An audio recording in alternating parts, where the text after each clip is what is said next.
저희가 오늘 곤충 자체로 먹은 거는 3가지를 먹었고요. 우리나라에서 지금 식용으로 먹을 수 있는 것은 한 9가지 정도 되는 것 같아요.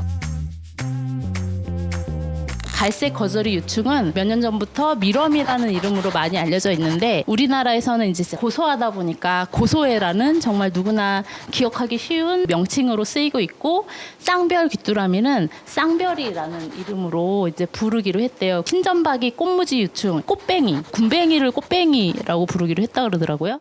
시선을 사로잡는 형형색색 다양한 요리에는 비밀이 숨어 있습니다. 식용 곤충이 들어간 음식입니다. 하지만 재료를 말하지 않으면 곤충이 들어갔는지 알 수 없을 정도로 일반식과 비슷합니다. 소비자들의 거부감을 없애기 위해 곤충의 원래 모습이 보이지 않도록 전략을 바꾼 겁니다. 결과는 성공적입니다.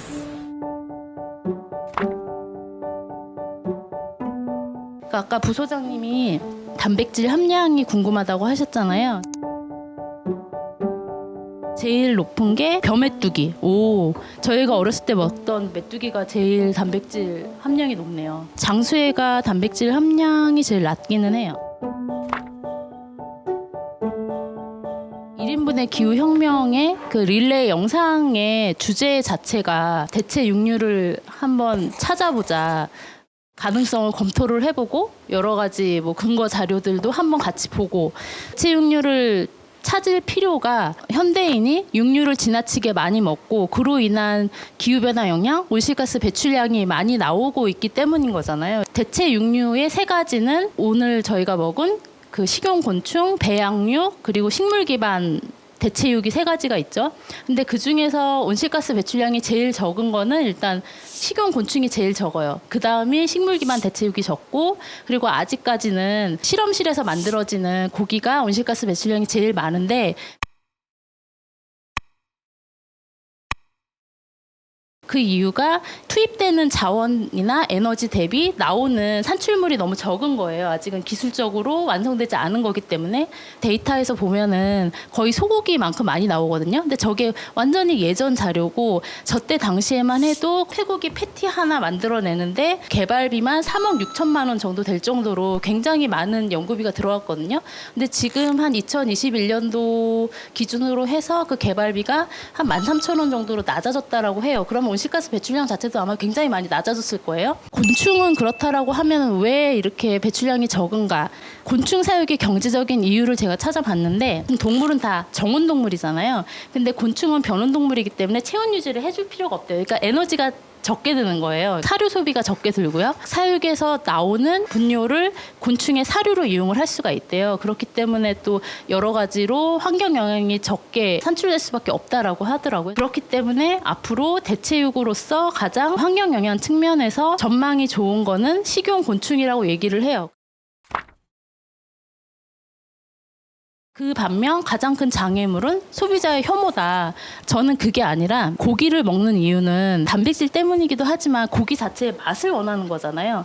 그렇기 때문에 지금 대체육으로 개발을 하는 게 식물 기반 고기도 그렇고 배양육도 그렇고, 고기와 똑같은 그 육즙과 그 맛을 얻기 위해서 그런 것들을 개발을 하는 거잖아요. 그래서 식물 기반 대체육이나 배양육 같은 것들은 햄버거 패티 같은 게 나와요. 해외 같은 경우에는 저런 곤충을 이용한 버거 패티 같은 것들이 나와요. 후추와 소금 맛이 많이 난다라는 얘기가 있어요. 그게 제 생각에는 그냥 조미료 같은 걸 많이 이렇게 쏟아 부은 것 같아요. 그러니까 아직은 좀 정말 버거 패티 같은 맛은 나지 않은 것 같고, 향후에 정말 식용 곤충이 기존의 육류를 대체하려면 식물 기반 대체육이나 아니면 인공육이 지향하는 것처럼 따라가려고 하거나, 아니면 정말 그냥 고단백의 영양식품의 길을 걸으려고 하지 않으면 애매한 노선으로 갈 수도 있겠다. 그냥 그런 생각이 들었어요. 저는 네. 그냥 고단백의 그런 대체 단백질로 계속 가는 게 맞을 것 같은 게, 우리는 동물이기 때문에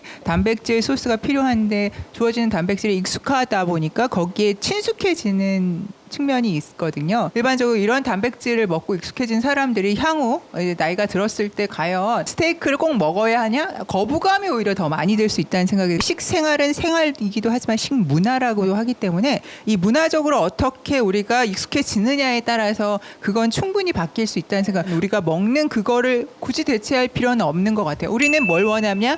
맛있는 걸 원해요.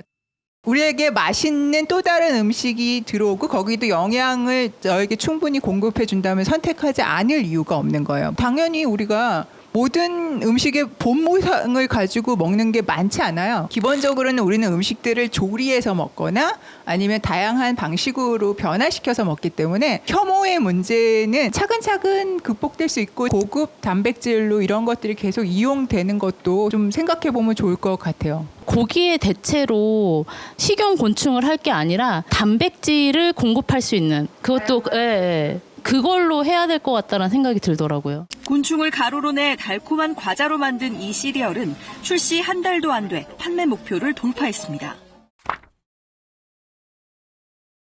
식물 기반 육류랑 그리고 식용 곤충 그리고 배양육 패티 이걸 한번 가격적으로 비교를 해봤어요. 시장의 뭐 점유율 뭐 그런 걸로는 사실 같은 선상에서 볼 수 없었고 그래도 햄버거 패티로 해외에서는 그래도 나와 있는 게 있어가지고 한번 봤거든요. 식물 기반 대체육으로는 우리나라에서도 구할 수 있는 게 비욘드 버거가 있잖아요. 그러니까 비욘드 미트는 햄버거 패티 하나에 보니까 한 11,500원 정도 하더라고요.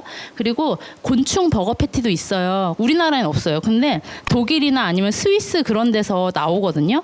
근데 이게 재료가 나라마다 식용곤충 허가된 게 종류가 다를 거 아니에요. 근데 유럽에서는 버팔로 웜을 많이 써요. 거저릿과 곤충인데 보통 패티 하나에 한 30% 정도 들어가고 패티 하나에 싼 거는 한 2,000원에서 한 8,000원 정도? 배양육 패티는 뭐 아시다시피 아직까지 개발 중이고 시중에서는 구할 수 없어요. 2013년도에 처음 그 개발돼서 했을 때 패티 하나에 3억 6천만 원이었어요. 근데 지금 21년에 13,000원 예상된다고 하는데 빠른 시일 안에 고급 레스토랑에 내보낼 계획이라고 하고 팝업 레스토랑 그런 데서 선보이고 그러고는 있거든요. 그래서 가격대가 지금 보면 곤충 패티가 제일 싸고요. 시식한 사람들 얘기 들어보면 맛은 식물성 대체육 패티가 제일 좋은 것 같고요. 곤충 패티 같은 경우에는 첨가물로 패티 맛을 많이 덮으려고 하는 그런 것 같아요. 저희 지난번에 비건 버거 할 때 좀 많이 달고 막 그렇게 했던 것처럼 그런 상황인 것 같고. 지금 입이 너무 달아요. 맞아. 근데 이것도 소스는 달콤한 걸 썼네요. 배양육은 소고기는 잘 모르겠는데 오리나 닭은 최대한 비슷하게 지금 만들고 있다라고 하더라고요.